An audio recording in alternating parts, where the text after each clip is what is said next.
দুপুরবেলা এখানে আমার ছেলে আর পাড়ার দুটো ছেলে আমার বাড়ির সামনে জল জমেছে, দুজনে মাছ ধরতে এসেছে।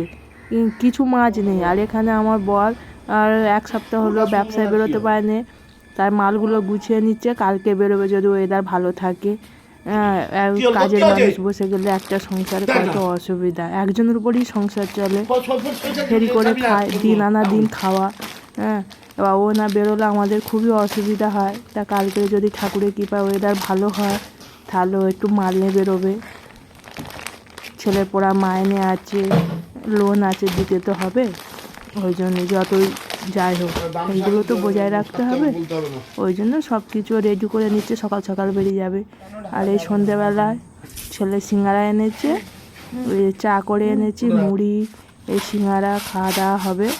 আর ছেলেও ঝুড়ি ভাজা নিচ্ছে, আমরা বলে আমরা ঝুড়ি ভাজা খাবো না, তুই নে গ্যাসটা বের কর।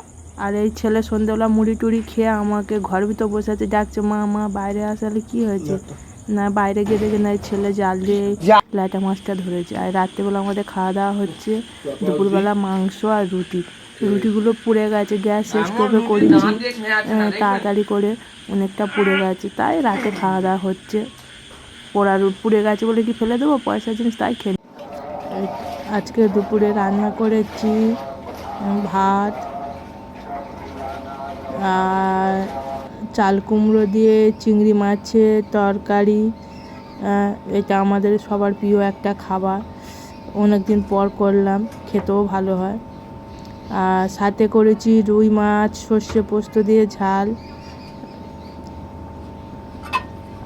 আর এদিকে আছে মুগের ডাল, ডালটা উপরে জল হয়ে আছে কিন্তু তলায় মানে ডালটা ঘন হয়ে বসে আছে। আজকে দুপুরে